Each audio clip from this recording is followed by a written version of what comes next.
ஞானேஸ்வரியில் அத்தியாயம் 18 ஸ்லோகம் 14.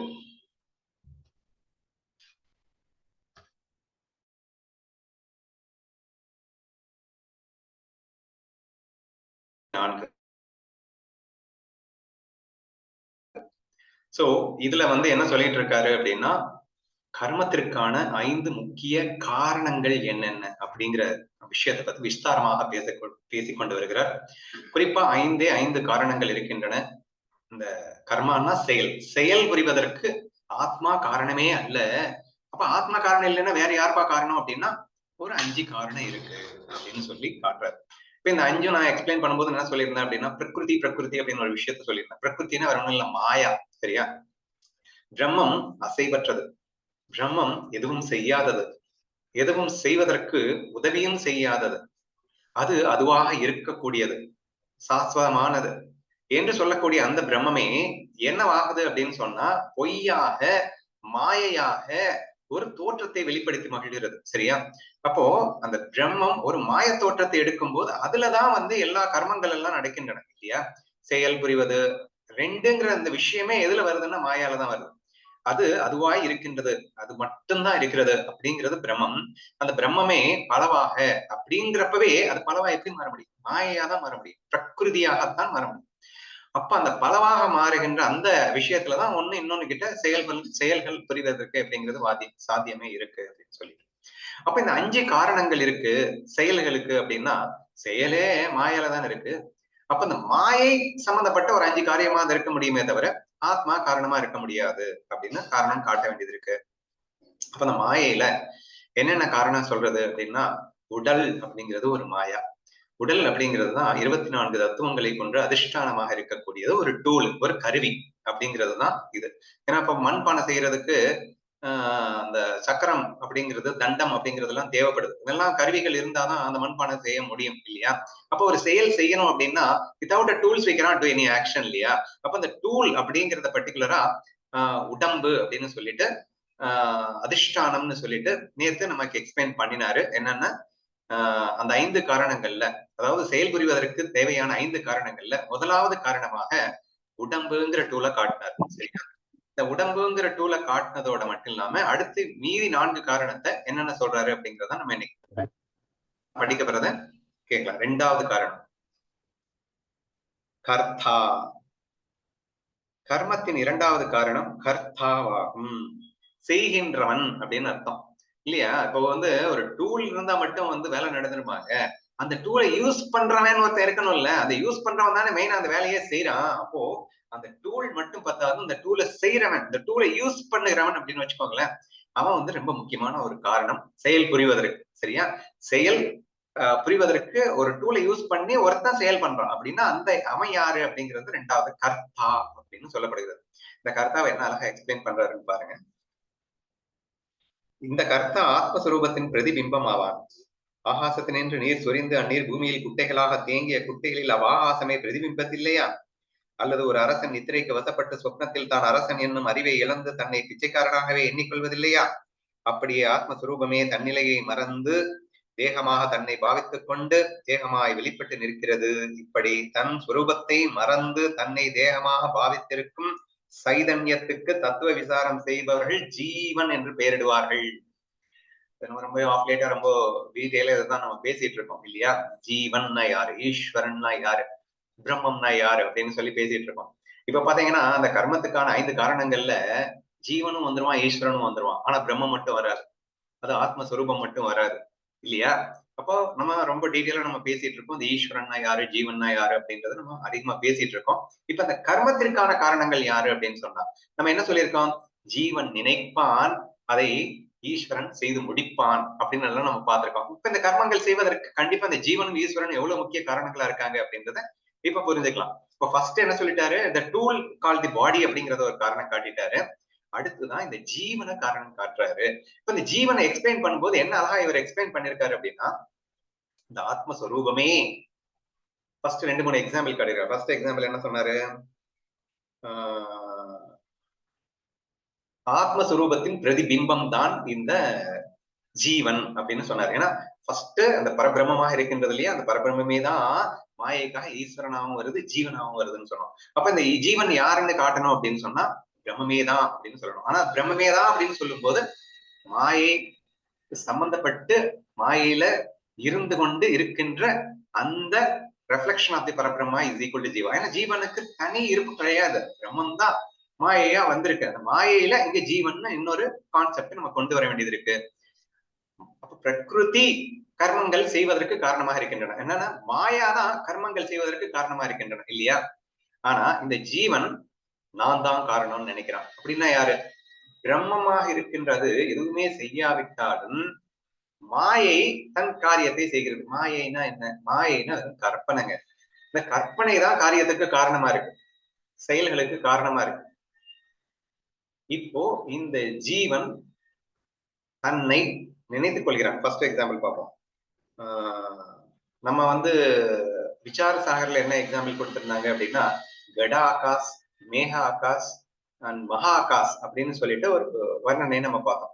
அதுல மகா ஆகாஷ் அப்படிங்கிறது பிரம்மத்தை குறிக்கும் என்றும், மேக ஆகாஷ் அப்படிங்கிறது ஈஸ்வரனை குறிக்கும் என்றும், கட ஆகாஷ் என்பது ஜீவனை குறிக்கும் என்றும் நம்ம பேசியிருந்தோம். இங்க இவர் என்ன காட்டியிருக்காரு அப்படின்னா, ஆகாசத்தின்று நீர் சொரிந்து அந்நீர் பூமியில் குட்டைகளாக தேங்கி அக்குட்டைகளில் அவ்வாகாசமே பிரதிபிம்பதில்லையா அப்படின்னா என்ன? கிட்டத்தட்ட கட ஆகாசத்தை தான், அங்கங்க சின்ன சின்ன குட்டை இருக்கு, குட்டைனா குழிகள் இருக்கு, அந்த குழிகள்ல தண்ணி தேங்கிட்டு இருக்கு. அப்போ அந்த ஆகாசமே பிரதிபிம்பிப்பதில்லையா?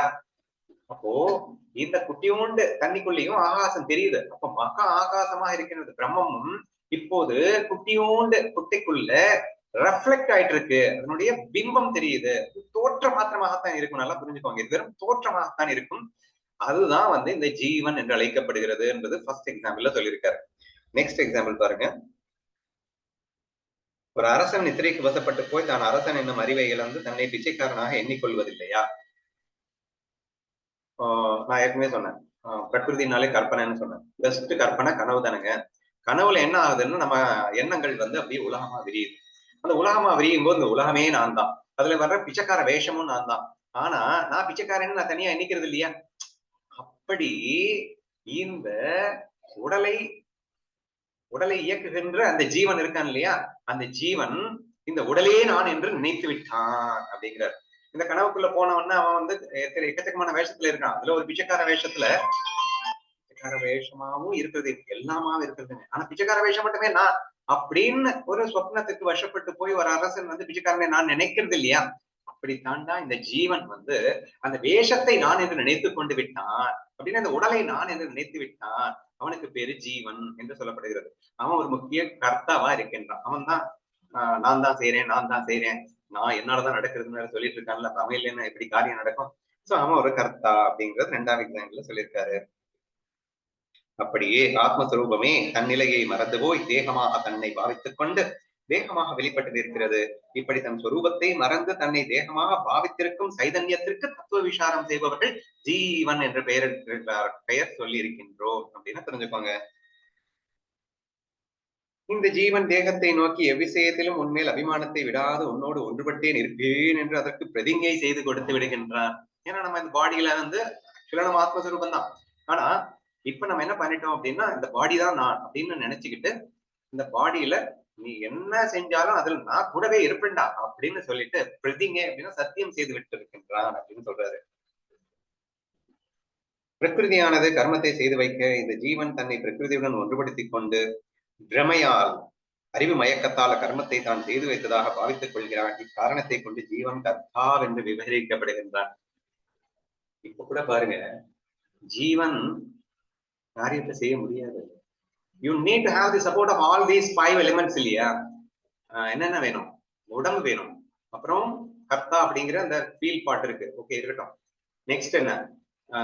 நெக்ஸ்ட் என்ன சொல்ல போறேன்? புத்தின்னு ஒண்ணு சொல்ல போறேன், அப்புறம் பிராணன் ஒண்ணு சொல்ல போறேன், அப்புறம் தெய்வம் அப்படின்னு ஒண்ணு சொல்ல போறோம், சரியா? அப்போ இது எல்லாருடைய சகாயத்தின் பேர்ல தான் இங்கே ஒரு காரியத்தை நடத்த முடியுமே தவிர நீ மட்டும் ஒண்ணும் பண்ணிட முடியாது. ஆனா இந்த ஜீவன் என்ன நினைக்கிறான்னா, நான் இன்னவன் நான் பண்ணுவேன், நான் அப்படியா சொன்னா இப்படியா சொன்னா, ஏன்னா நினைச்சா நடக்காதது எதுவுமே இல்லப்பா அப்படின்னு நம்ம பேசிட்டு இருக்கோம். ஆனா முதல்ல தெய்வம் நினைக்கணும். நீ நினைக்கத்தான் முடியும், அதை நடத்துறதுக்கு அவன் நினைக்கணும் இல்ல. உனக்கு சக்தி வேணும் இல்ல, சக்தி இல்லாம நீ என்னத்த நடக்கவே முடியாதுடா உன்னால. சும்மா 2 கால 2 ஸ்டெப் வைக்கவே முடியாது. பிராணன் இல்லைன்னா, எனர்ஜி இல்லைன்னா, இப்ப இந்த டூலே இல்லைன்னா என்னத்த பண்ணிடுவ நீ? அப்ப டூல் எவ்வளவு இம்பார்ட்டன்டா இருக்கு. நமது டூல் கொஞ்ச நாள் வயசாயிடுச்சுன்னா என்ன பாடுபடுது எல்லாம் தெரியுது இல்ல. அப்புறம் என்னத்த நானு திதிக்கிறேன் அப்படின்னு நம்ம பேசுறது. சோ அதான் இங்க கோடிட்டு காட்டியிருக்காங்க. பிரகிருதி செய்து வைக்க அப்படின்னா மாயை செய்து வைக்க. அந்த கற்பனை தான் எல்லாமே. இது எல்லாமே கற்பனை தான். உடம்பும் கற்பனை தான், கர்த்தா கற்பனை தான், புத்தி கற்பனை தான், பிராணன் கற்பனை தான், தெய்வமும் கற்பனை தான். இந்த எல்லா கற்பனைகளும் ஒன்று சேர்ந்துதான் ஒரு காரியத்துக்கு காரணமாக இருக்கின்றன. ஆனா அந்த ஜீவன் என்ன நினைச்சுக்கிறான் அப்படின்னு சொன்னா, நானே காரணம்னு நினைச்சுக்கிறான் அப்படிங்கறதுதான் இங்க சொல்லியிருக்காரு. பிரகிருதியானது கர்மத்தை செய்து வைக்க அந்த ஜீவன் தன்னை பிரகிருதியுடன் ஒன்றுபடுத்திக் கொண்டு பிரமையால் அறிவு மயக்கத்தால் அக்கர்மத்தை தான் செய்து வைத்ததாக பாவித்துக் கொள்கிறான். இக்காரணத்தை கொண்டு ஜீவன் கர்த்தா என்று விவரிக்கப்படுகின்றான். சரியா? ஜீவனை கர்த்தா அப்படிங்கிற இன்னொரு காரணத்தை, கர்த்தா அப்படின்னா நானே காரணம் அப்படின்னு சொல்றதுக்கு கர்த்தா அப்படின்னு பேரு. அப்படியே 3வது படிச்சிடலாம். பிரகிருத்த காரணம் அப்படின்னு சொல்லிட்டு கரணம் அப்படின்னு சொல்லியிருக்காங்க. வேற ஒண்ணும் இல்ல, புத்தின்னு ஈஸியா புரிஞ்சுப்பாங்க. நான் படிக்கும்போது என்ன புரியுதுன்னு பாருங்க. கண்ணில் நின்று வெளிப்படும் திருஷ்டி ஒன்றே ஆயினும் அது இமையில் உள்ள மயிர்கள் வழியாக வெளிப்படும் போது பல பிழக்கொண்டதாக காணப்படுதல் போலே வீட்டிற்குள் வைத்திருக்கப்பட்டிருக்கின்ற தீபம் வேறு வேறு கலஷங்கள் வழியாக பார்க்கப்படும் போது அது பலவாய் காணப்படுதல் போலே ஒரே புருஷனிடத்திலிருந்து சிங்காதி நவரசங்கள் வெவ்வேறாய் வெளிப்படும் போது அவன் வேறு வேறு மனுஷனாக தோன்றுவது போலே புத்தியின் ஒரே ஞானமானது வெவ்வேறு இந்திரியங்கள் வழியாக வெளிப்படும் போது வெவ்வேறாய் தோன்றுகிறது. இப்படி புத்தியின் ஞானத்தை ஞானேந்திரியங்கள் வெளிப்படுத்தி வைத்தல் என்பது 3வது காரணமாக இருக்கின்றது. இப்போ ஒரு செயல் பண்ணணும் அப்படின்னு சொன்னா ஃபர்ஸ்ட் இன்புட் இருந்தாங்க அவுட்புட்டே வரணும். இன்புட்னா என்னங்க? இன்புட்னா கண்ணு வழியா நான் எதையாவது பார்க்கணும். பார்த்தாதான் அதுக்கப்புறம் அதுக்கு மேல எனக்கு ஆசை வரும். அப்ப ஆசை வந்தா அதை அடையணும்னு தோணும். அதை அடையணும்னா அதுக்கு என்ன செய்யணும்னு தோணும். அப்ப இது எல்லாத்துக்குமே அடிப்படையா என்ன இருக்குன்னா ஃபர்ஸ்ட் என் கண்ணுக்குள்ள அந்த விஷயம் உள்ள போகணும். அதுவே இல்லைன்னா அப்புறம் என்னது? சரி, கண்ணு வழியா உள்ள போகின்ற அந்த விஷயத்த யார் அனலைஸ் பண்றாங்க? புத்திங்கிறது ஒருத்தர் இருப்பான். அவன் இந்த ஞான ஏந்திரியங்கள் அப்படின்னு சொல்லப்படுகிறது. ஞானேந்திரியங்கள்னா அந்த கண், காது, செவி, மூக்கு இருக்கு இல்லையா? இது வழியா நமக்கு இன்புட் உள்ள போகுது. இது போனதுக்கு அப்புறம் அந்த புத்தி இது எனக்கு வேண்டும், இது எனக்கு ஃபர்ஸ்ட் என்ன சொல்லணும்னா நல்லது, கெட்டது, உயர்ந்தது, தாழ்ந்தது, வேண்டும், வேண்டாம். வேணும்னா அதை அடைகிறதுக்கு ஒரு முயற்சியை பண்ணணுங்க. வேண்டாம்னா அதை விட்டு விளக்குறதுக்கு முயற்சி பண்ணணுங்க. அடையிறதுக்கு மட்டும்தான் முயற்சி பண்ணணும்னு நினைச்சிடாதீங்க. அதை விளக்குறது, வேண்டாததை விளக்குவதற்கு முயற்சி பண்ணணும். இல்லைன்னா போகாது. நமக்கு ஒருத்தர் பிடிக்கலன்னு மட்டும் வச்சுக்கோங்க, அவங்க கூடவே ஒட்டிட்டு இருந்தாங்கன்னா அவங்கள விளக்குறதுக்கும் நீ முயற்சி எடுத்துத்தானே ஆக வேண்டியது இருக்கு. அப்படி விளக்குறதுக்கும் முயற்சி எடுக்கல. இல்ல சிம்பிள் எக்ஸாம்பிள் சொல்லணும்னா நோய் உனக்கு பிடிச்சா இருக்கு, அது ஒட்டிக்கிச்சுன்னா அப்புறம் விளக்குறதுக்கு நீ பிரம்மப்பாடு வரலையா? அந்த மாதிரி புரிஞ்சுப்பாங்க. சோ இப்போ இந்த கண் வழியாக, காது வழியாக, மூக்கு வழியாக, நாக்கு வழியாக, ஸ்பரிசத்தின் வழியாக நமக்கு இன்புட் டிவைசஸ் வழியாக டேட்டாஸ் உள்ள போகுது. அதை உயர்வென்றும் தாழ்வென்றும் பிரித்து காட்டி இது வேண்டும் என்றும் வேண்டாம் என்றும் முதலில் புத்தி சொன்னதுக்கு அப்புறம்தான் வேண்டும்னா அதுக்கு என்ன முயற்சி செய்யணுமோ அதை செய்யணும், வேணாம்னா என்ன செய்யணுமோ செய்யணும். ஆக்ஷனே எங்க இருந்து வருதுன்னா புத்தியில இருந்து தானே வருது. புத்தியே இல்லைன்னா அப்புறம் ஆக்ஷனே நடக்காதுங்க. இன்புட்டே இல்லைன்னா அவுட்புட் படிங்க வரும். சோ தேர்ஃபோர் அவர் என்ன சொல்லியிருக்காரு அப்படின்னா அந்த 5 இந்திரியங்கள் வெளியா வர்றதுனால ஃபர்ஸ்ட் 2-3 எக்ஸாம்பிள் ஒரு விளக்கின் வெளிச்சம் பல வேற வேற ஓட்டைகள் வழியா போகும்போது ஒரே புத்திதான் பல்வேறு புத்தியா தெரியற மாதிரி 5 இந்திரியங்களின் வழியாக உள்ளே போகின்ற இந்த டேட்டாஸ ஒரே புத்தியானது அனலைஸ் பண்ணி அது அடுத்து என்ன பண்ணணும் அப்படிங்கிற டிசிஷன் எடுக்குது.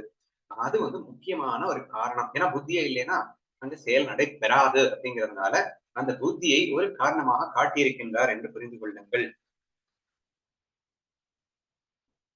புத்தியின் ஒரே ஞானமானது வெவ்வேறு இந்திரியங்கள் வழியாக வெளிப்படும் போது வெவ்வேறாய் தோன்றுகிறது.